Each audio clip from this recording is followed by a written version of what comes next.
Quand j'étais nouveau converti dans notre église, il y avait des réunions d'édification. Vous avez déjà entendu parler des réunions d'édification? Non, hein, il n'y a pas de réunion d'édification. Et là, il va falloir qu'on change des choses. Qui est-ce qui sait ce que c'est qu'une réunion d'édification? Oh, d'accord. Oh, ben, c'est bien, le message tombe pile poil. Une réunion d'édification, c'est un moment où on est édifié.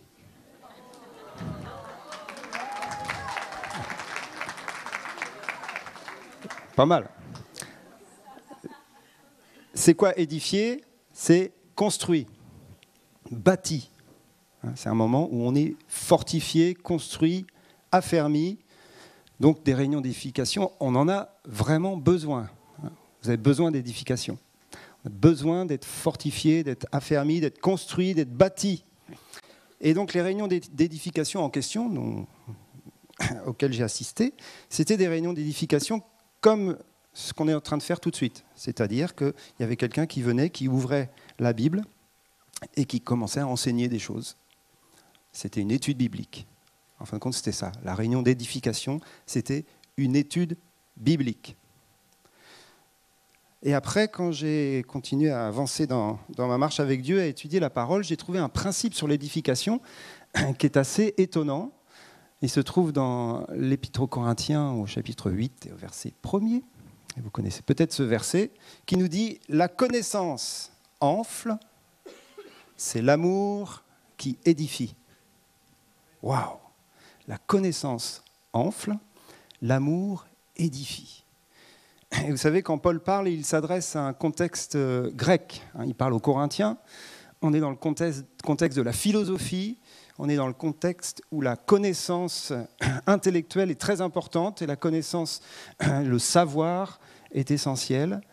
Et donc, il est dans un monde où les forteresses de pensée s'élèvent contre la connaissance de Dieu. Donc, il y a une connaissance philosophique dans le monde grec qui s'oppose à la connaissance de Dieu. Et la connaissance philosophique du monde grec, malheureusement, elle a influencé l'humanité entière, et surtout le monde occidental, et encore plus la France. T'es toujours content d'être français? Ouais, super d'être français. Mais quand même, on a une espèce de forteresse qui nous dit, plus tu sais de choses, plus tu es grand. Plus tu remplis ta tête de connaissances, plus tu es important.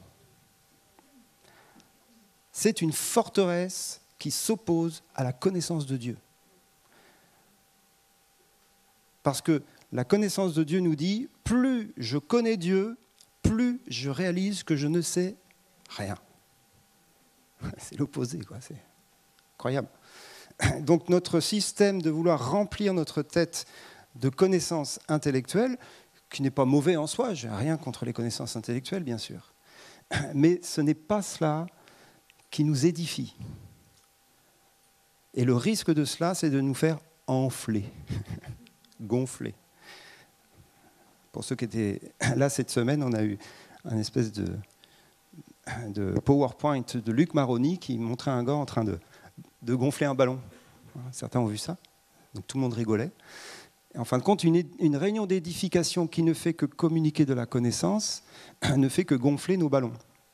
Et ça ne suffit pas. C'est évident que le principe qu'on va développer ce matin, c'est le principe de l'amour qui édifie. Et pour cela, je voudrais qu'on aille dans Éphésiens, au chapitre 4.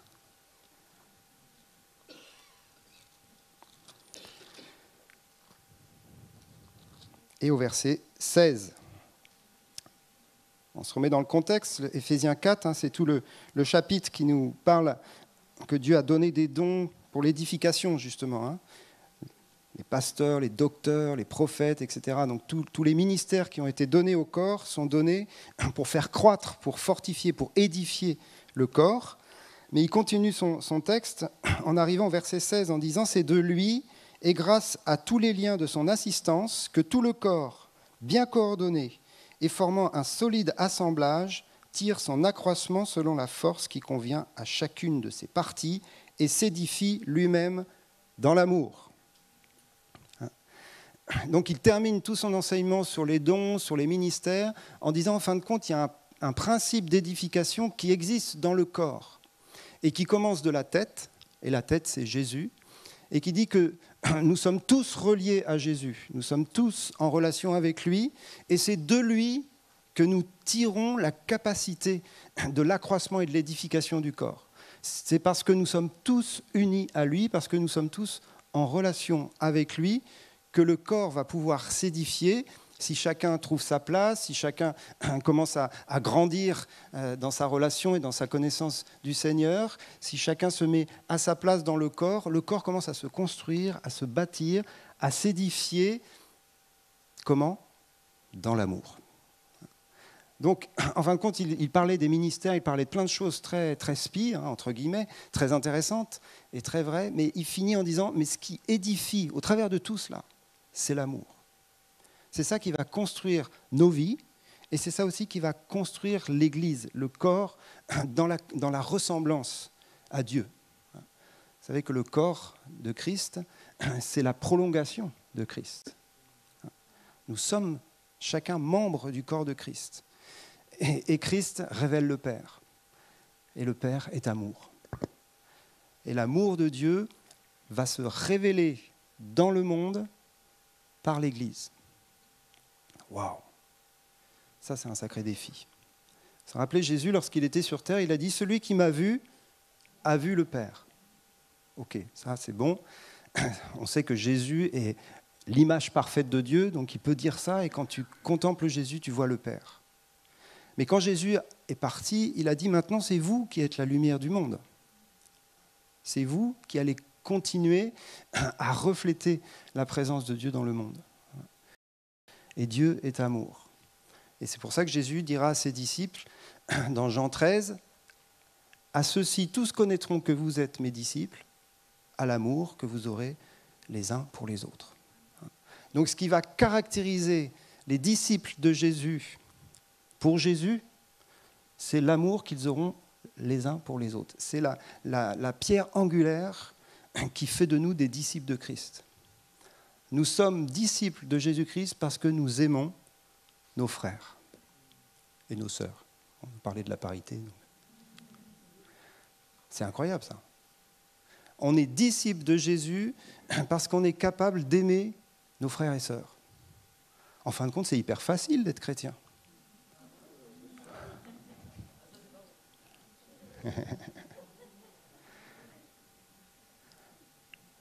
L'amour, est-ce que c'est quelque chose de dur ou est-ce que c'est quelque chose de facile ?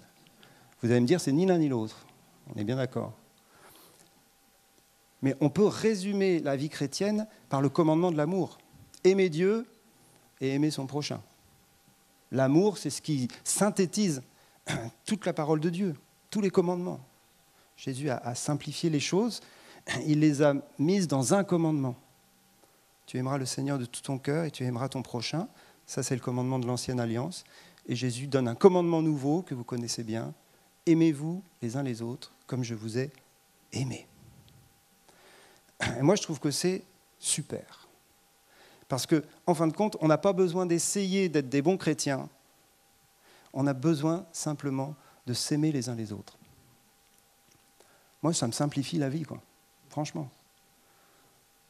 Quand est-ce que tu es un disciple de Christ ? Quand tu mets en pratique le commandement de l'amour. Alors, c'est quoi l'amour ? Un autre texte qu'on va lire dans l'Épître de Pierre.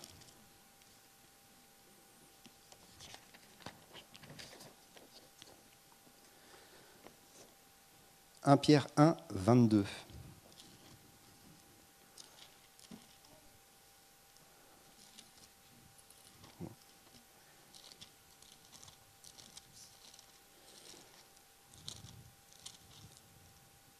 ayant purifié vos âmes en obéissant à la vérité, pour avoir un amour fraternel sincère, aimez-vous ardemment les uns les autres de tout votre cœur.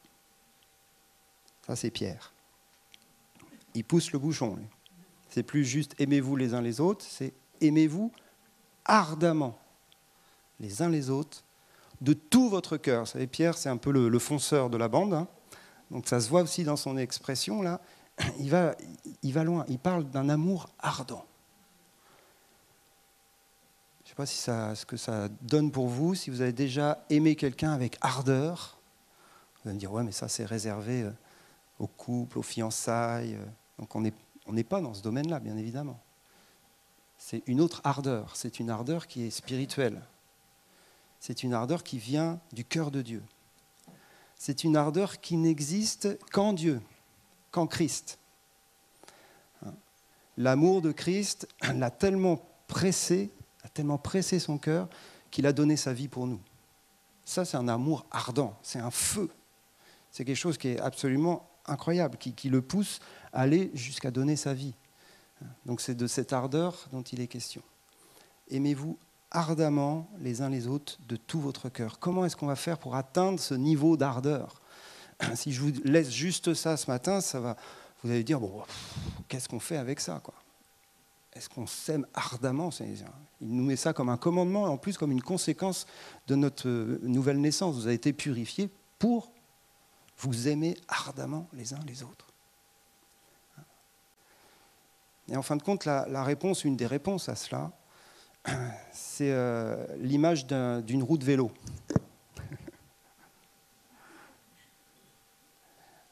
Le moyeu de la roue du vélo, c'est le Père. D'accord ? Et nous sommes les rayons du vélo. C'est une belle image de l'Église. Je ne sais pas si elle est belle, mais enfin. Et vous avez remarqué une chose, plus vous êtes loin du moyeu, plus vous êtes loin du rayon qui est à côté de vous. Plus vous vous approchez du moyeu, plus vous rapprochez les uns des autres. Pas mal, ça, hein ? C'est la clé. Elle n'est pas nouvelle, mais avec cette image-là, je crois qu'elle peut nous permettre de mieux la saisir. Plus je m'approche de Dieu, plus je m'approche de toi. Donc, ma priorité n'est pas de m'approcher de toi, ma priorité est de m'approcher de Dieu. Donc, du coup, je ne change rien à tout ce qu'on prêche depuis des mois. Mais la conséquence obligatoire, c'est que lorsque je m'approche de Dieu, je m'approche de toi. C'est sûr. Et si je m'approche de Dieu et que je suis saisi par son amour, forcément, je t'aime plus. Vous avez tous expérimenté ça. En tout cas, moi, je l'expérimente régulièrement et je l'ai expérimenté à des niveaux absolument étonnants. Quand on est immergé dans la présence de Dieu et dans l'amour du Père, on a envie de sauter dans les bras des frangins qui sont à côté de nous. Voilà, Domi est... Mais c'est incroyable, ce truc. C'est pas un truc naturel, c'est pas un élan naturel. On est tous différents, franchement, si on commence à fonctionner en affinité d'amitié, bouf, quoi. C'est un mystère, l'Église. On n'est pas là par affinité, même si on a choisi un peu l'Église, parce que voilà, on a un choix quand même entre diverses églises, mais la plupart du temps, on est là parce qu'on est là, quoi. Et on se retrouve dans un cercle relationnel où il faut s'aimer. Moi, si je devais choisir mes copains, j'irais chercher des gens avec qui j'ai des affinités, qui aiment bien le jazz, qui aiment bien parler de la politique, des trucs que je fais, quoi, moi. C'est ça, les amitiés du monde. Et on a le droit d'avoir des amitiés comme ça. Je vous encourage à avoir des amis. Mais ce n'est pas ça, l'amour fraternel. L'amour fraternel, c'est quelque chose de spirituel, qui est un mystère et qui est un miracle. Mais c'est notre commandement. Donc ce n'est pas juste de se dire, il faut que ça tombe un jour. Non, non, il faut qu'on y travaille, il faut qu'on le cherche, parce que c'est la puissance de l'Église. C'est ce qui va édifier, c'est ce qui va construire, c'est ce qui va bâtir l'Église. Aimez-vous ardemment les uns les autres, de tout votre cœur. C'est-à-dire qu'à un moment donné, ça occupe notre cœur. Ça occupe notre cœur. Je me rapproche de Dieu, et sur le cœur de Dieu, il y a mes frères et sœurs. Vous connaissez la loi de Christ dans Galates, chapitre 4, verset quelque chose. La loi de Christ, portez les fardeaux les uns des autres. Vous accomplirez ainsi la loi de Christ. C'est un verset qu'on ne cite pas souvent. C'est la loi de Christ, c'est la loi de l'amour, c'est la loi de l'intercesseur, c'est la loi de celui qui se préoccupe des autres. Toujours dans 1 Pierre, un peu plus loin, il va nous donner quelques pistes intéressantes sur ce principe de l'amour. Chapitre 4, versets 8, 9 et 10. On peut lire même le verset 7. « La fin de toute chose est proche. Soyez donc sages et sobres pour vaquer à la prière. Avant tout, ayez les uns pour les autres un ardent amour. » Il insiste. Car l'amour couvre une multitude de péchés. Exercez l'hospitalité les uns envers les autres sans murmure, comme de bons dispensateurs de diverses grâces de Dieu, que chacun de vous mette au service des autres le don qu'il a reçu. Il introduit son exhortation sur l'amour en parlant de la fin des temps qui est proche. Ça fait 2000 ans quand même qu'il a dit ça. Vous savez que tout le Nouveau Testament a été écrit dans cette dynamique du retour du Seigneur. Donc à chaque génération, on est dans cette dynamique. Nous, on y est encore plus qu'eux, parce que ça fait 2000 ans que ça dure quand même. Donc à la fin des temps, avant toute chose, aimez-vous ardemment les uns les autres. C'est une exhortation de la fin des temps. Pourquoi ? Parce que Jésus dira concernant la fin des temps, l'amour du plus grand nombre se refroidira. Ça fait froid dans le dos. Et c'est une réalité de la fin des temps. L'amour du plus grand monde, se refroidira. Et il ne fait pas de distinction entre le monde et l'Église, là. C'est quelque chose de général. Et ça peut arriver dans l'Église. Si l'amour se refroidit dans l'Église, au secours. Donc la priorité de l'Église à la fin des temps, c'est de s'aimer. Il est parlé aussi concernant les temps de la fin que les hommes seront égoïstes. Je l'ai déjà dit ça, mais je le redis, c'est le seul endroit de la parole de Dieu où le mot égoïste est utilisé. Et en grec, égoïste veut véritablement dire l'amour de soi. C'est simple, c'est précis. L'égoïsme, c'est l'opposé de l'amour. Ce n'est pas la haine, l'opposé de l'amour. C'est l'égoïsme. C'est l'amour de soi. Au lieu de l'amour de l'autre, on s'aime soi-même avant les autres. Le monde fonctionne comme ça de plus en plus, et nous devons prendre le chemin inverse, le chemin opposé. Et c'est un sacré travail d'édification, c'est-à-dire de croissance vers la maturité. Parce que l'amour de soi est naturel, et l'amour de l'autre est surnaturel. Il existe dans le monde, ne vous inquiétez pas, heureusement, parce que le monde aussi est créé à l'image de Dieu. Donc, il y a de l'amour dans le monde, il y a cet amour décentré de soi-même.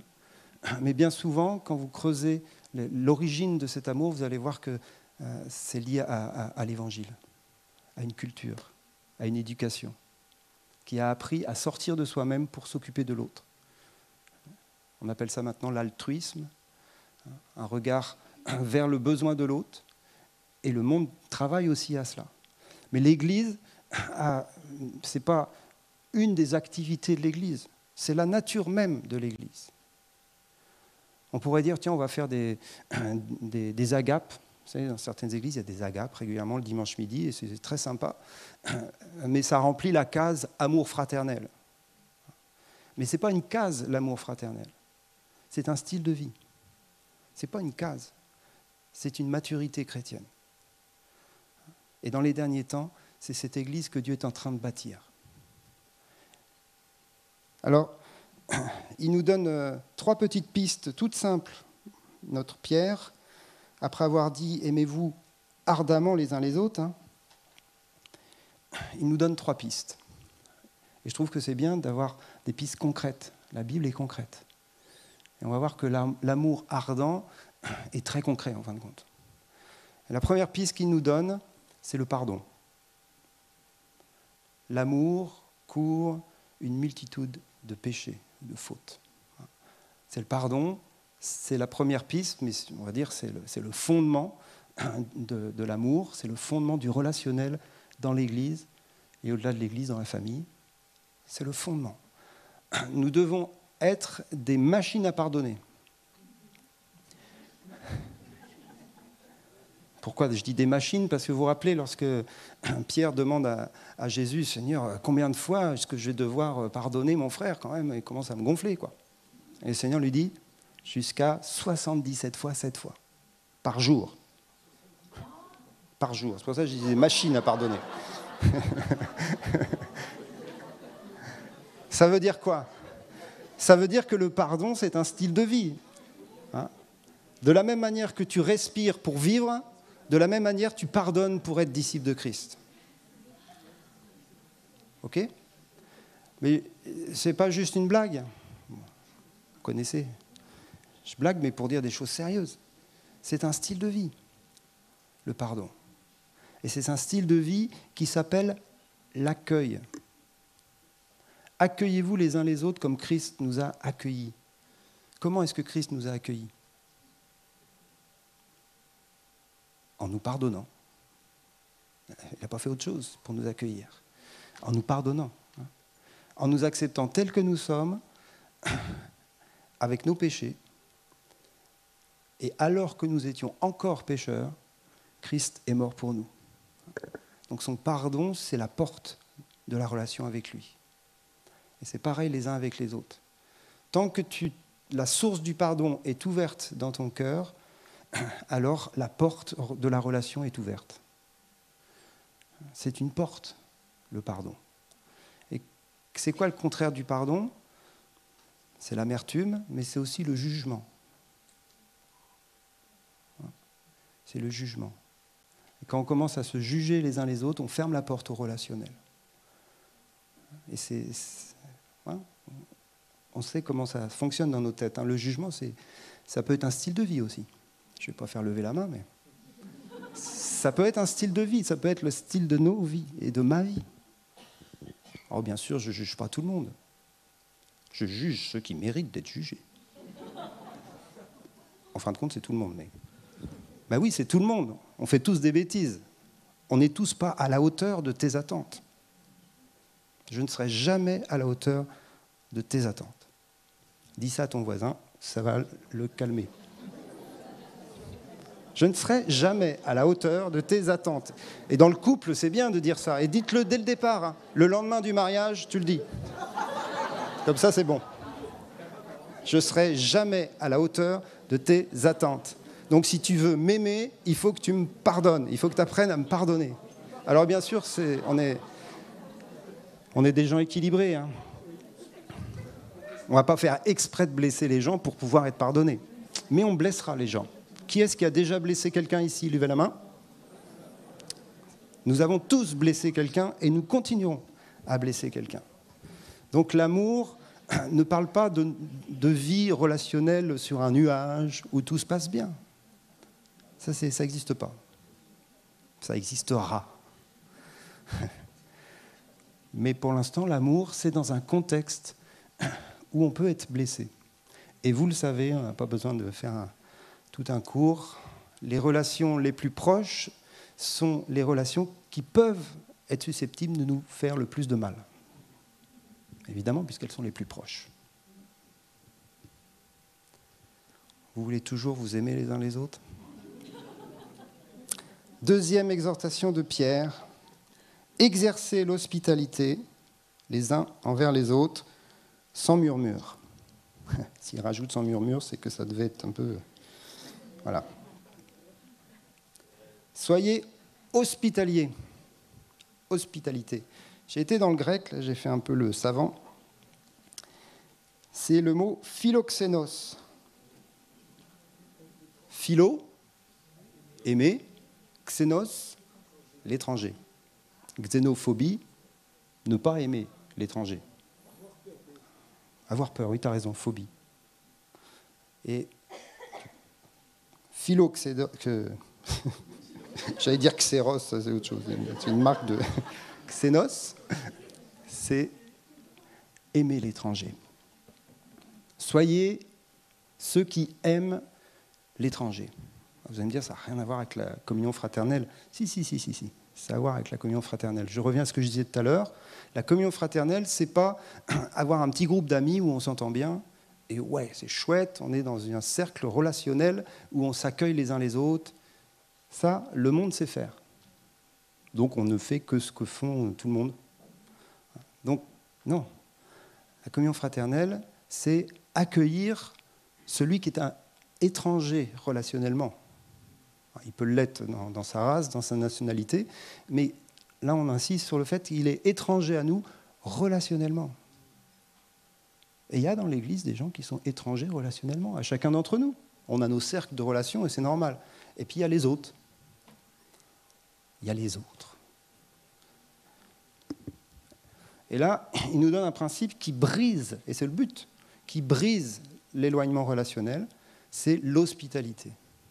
Et l'hospitalité, vous le savez, c'est accueillir les gens chez soi, chez nous. Vous savez que dans le monde oriental, c'est une philosophie de vie, l'hospitalité.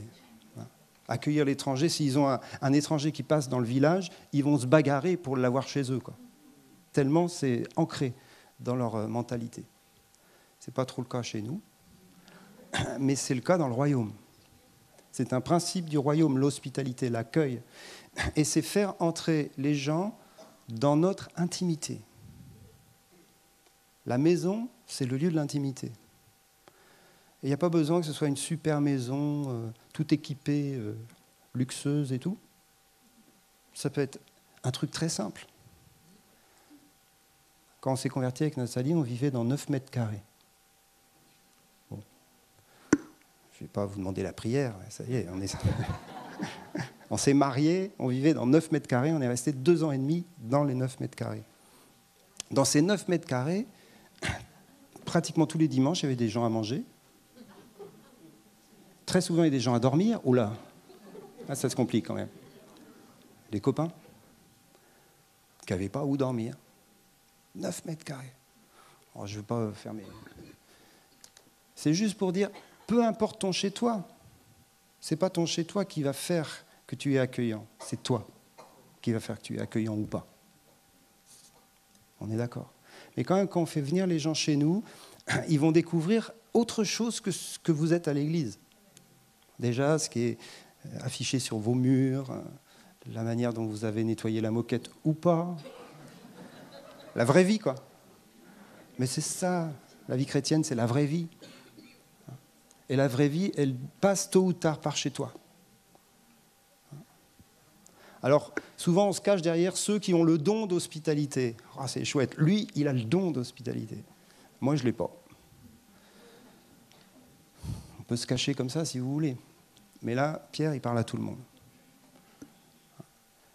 Et c'est un style de vie, encore une fois. Et ça concerne tout le monde. C'est pas « Ah, j'ai encore jamais été invité chez lui ou chez un tel ». Non, non. Est-ce que toi, tu l'as invité ? L'amour, ça commence par nous. J'arrive déjà à ma conclusion, mais je fais juste une pré-conclusion. Nous sommes tous responsables d'aimer. Ça commence par moi, ça commence par toi. Tu ne peux pas l'exiger des autres, tu ne peux pas même l'attendre des autres, parce que tu es responsable d'obéir au commandement. C'est toi qui es devant Dieu face à ce commandement. Troisième exhortation de Pierre. Comme de bons dispensateurs des diverses grâces de Dieu, que chacun de vous mette au service des autres le don qu'il a reçu.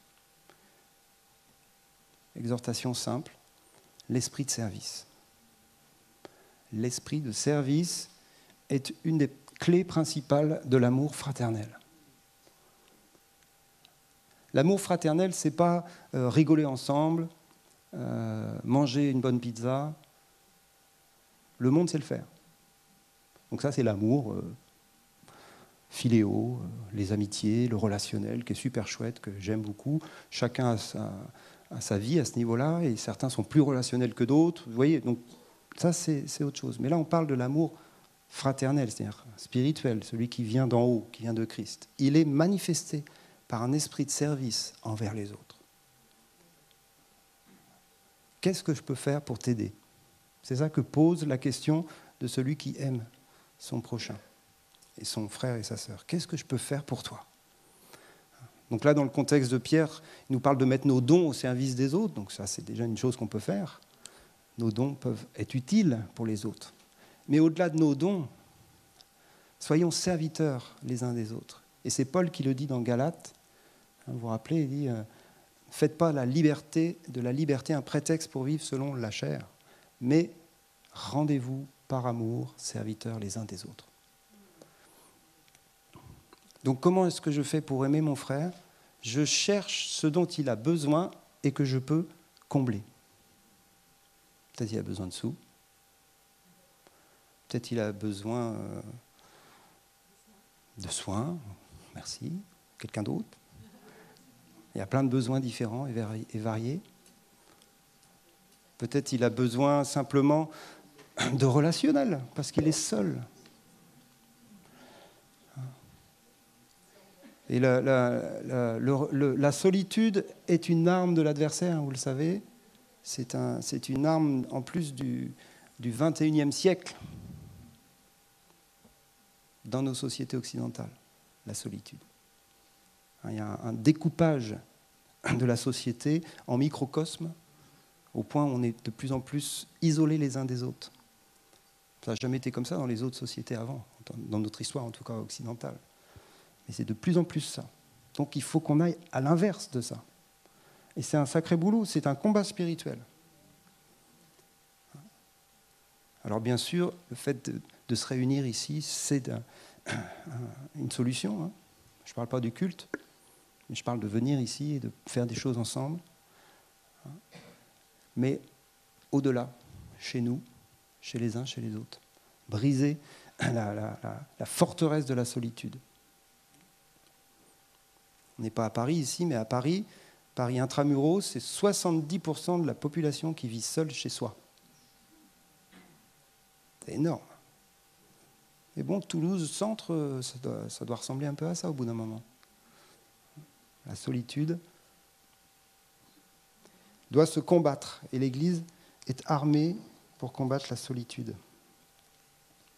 Jésus a montré l'exemple, il a lavé les pieds de ses disciples, vous savez, hein, dans Jean 13, on cite souvent ce verset-là, mais quand même, c'est l'exemple qu'il a laissé au dernier moment, quoi. Il a dit, je vais mettre le comble à mon amour pour vous, donc il allait mourir sur la croix, et donc il laisse un dernier exemple. Et il dit clairement, afin que vous fassiez comme je vous ai fait. Et il prend la place du serviteur, la place de l'esclave. Il fait quelque chose qu'il n'avait pas envie de faire. Ce n'est pas mettre ses dons au service, là. Alors c'est sûr que moi, quand je joue de la guitare ici, je ne vous rends pas service. Oui, je rends service, mais j'aime bien faire ça. Donc je me rends service en même temps. Vous voyez ce que je veux dire? Donc, c'est une manière de servir, mais c'est vraiment, franchement... Non, c'est quand on commence à faire des choses qu'on n'a pas envie de faire, mais dont notre frère a besoin. Là, on entre dans une vraie dimension de service. Il y a plein de besoins, que ce soit ici ou que ce soit à l'extérieur, qui attendent des serviteurs pour les combler.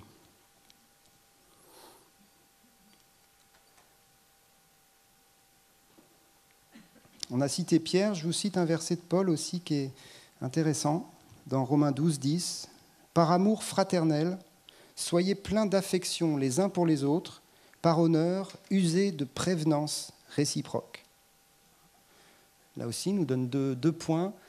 L'affection, être plein d'affection.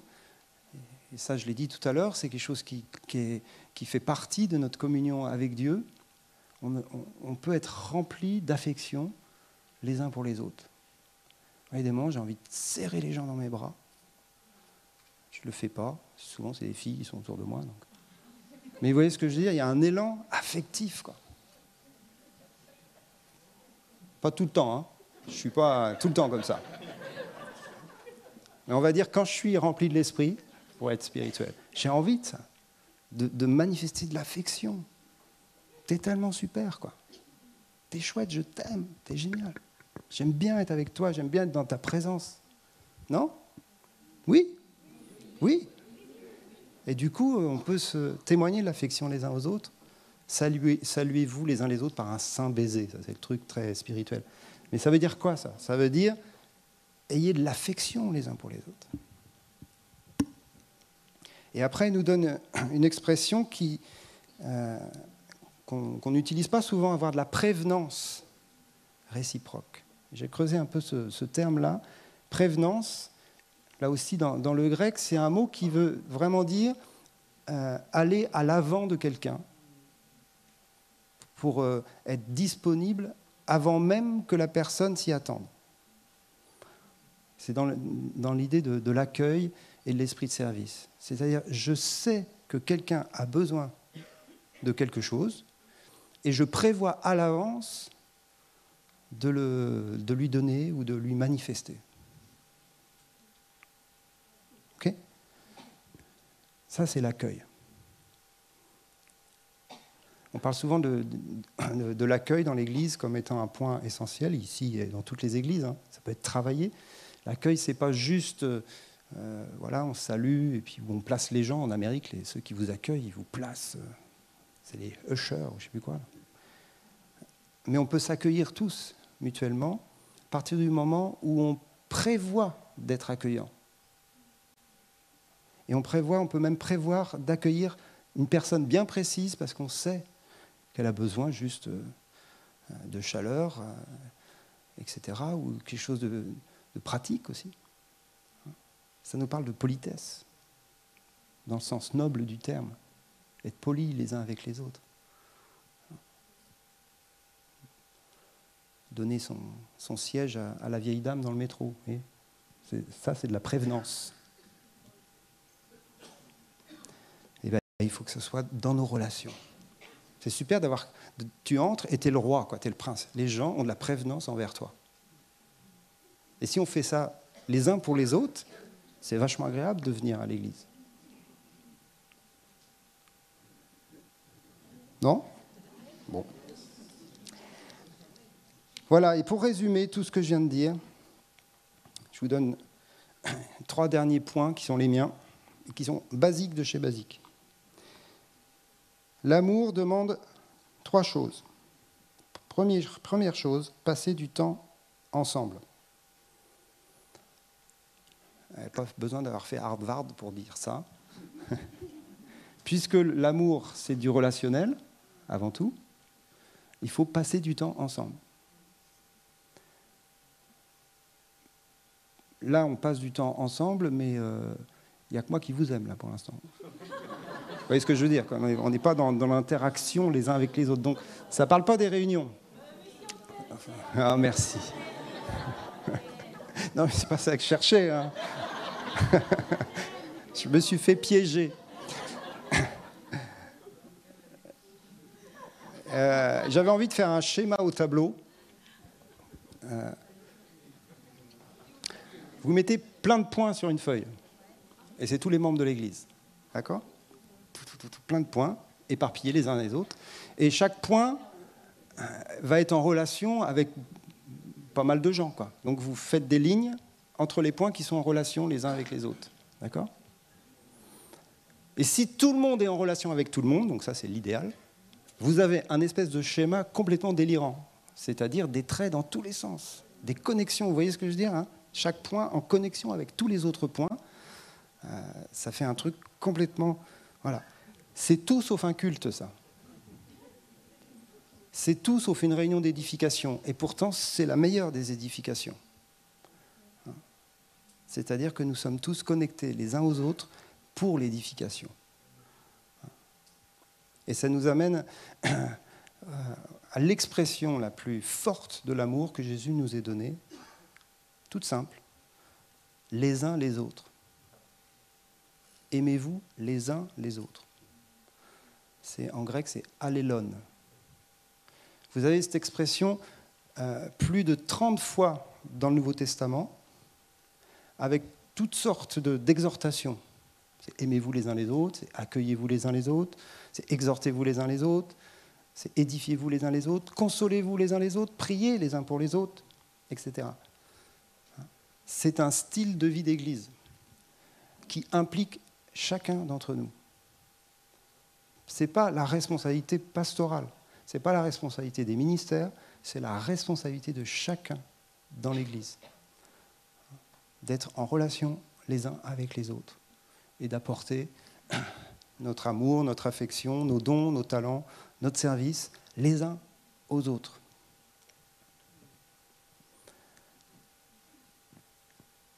Donc, passez du temps les uns avec les autres. Et deuxième chose, faites des choses ensemble. Nous sommes des gens qui ont besoin d'agir. On n'est pas que relationnel. On est aussi fait pour agir. Et la force de l'Église, c'est lorsqu'elle agit ensemble. Lorsque nous agissons ensemble, nous sommes l'Église. Et là, on arrive à la vision apostolique de l'amour. Deux valent mieux qu'un. Parce qu'ensemble, ils sont plus forts pour accomplir le projet de Dieu. Si l'un tombe, l'autre pourra le soulever, le relever. Vous pouvez prendre tout ce texte-là, arrêtez de le prendre pour le mariage, et prenons-le pour la vie d'Église aussi. Et pour la vie du service de l'Église, des projets de Dieu. Et la force de la communauté en action, c'est un bulldozer. La communauté d'amour relationnel, affectif, attachés les uns aux autres, qui prend soin les uns des autres, en action, qui tire de la source, qui tire du Seigneur cet amour, cette vie, et qui va agir. Waouh, ça c'est de la bombe. C'est ça, la vision d'une église apostolique. On n'est pas juste des missionnaires, on est aussi une famille. Et on l'a vu ce matin, c'était chouette d'ailleurs ce matin, on était dans cette dimension de famille, quand on priait là, pour les uns, pour les autres. Et là, moi j'ai vraiment cette vision du bulldozer, quoi. Mais un truc, on a un objectif commun, et on ne met pas simplement nos compétences, nos dons, nos talents pour y arriver ensemble, on met aussi notre affection les uns pour les autres, notre amour. Il n'y a rien de plus beau qu'une équipe soudée relationnellement. Même dans le foot, ils le savent. Quand il y a des distensions dans l'équipe, ils n'accomplissent plus le but. Mais quand il y a de l'amour, waouh! Il y a des compétences, il faut aussi mettre nos dons en action. Et les compétences sont importantes. Et la connaissance a sa place aussi, c'est pour ça que je fais des cours bibliques. Tout ça a sa place. Mais on est dans une dynamique relationnelle de service mutuel, de soutien mutuel,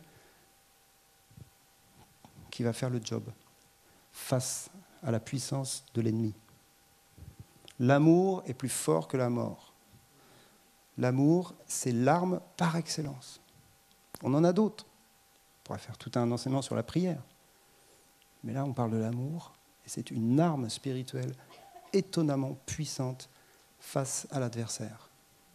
C'est une unité d'intention, une unité de cœur, une unité de vie. Ayez un même sentiment, un même cœur, un même projet, un même désir. C'est Paul qui dit ça aux Philippiens. Wow. Un même cœur, un même projet, un même désir, un même objectif. Et allez-y dans le soutien mutuel, dans l'amour, vous allez voir. Ça va dégommer. Et c'est vers ça qu'on est en train d'aller. Amen. Cette communion fraternelle, et je termine avec ce mot grec que vous connaissez, s'appelle koinonia. Koinonia. La koinonia. Et c'est un mot qui peut s'attribuer aussi à la Trinité. La relation entre le Père, le Fils et le Saint-Esprit. C'est une appartenance mutuelle. C'est une appartenance qui fait qu'on dépend les uns des autres. Et on partage tout. Donc ça, c'est l'objectif. C'est le modèle que nous avons. On a un modèle au ciel. C'est la Trinité. Et on est en marche. On est en route pour l'accomplir. Soyez bénis. et aimez-vous les uns les autres.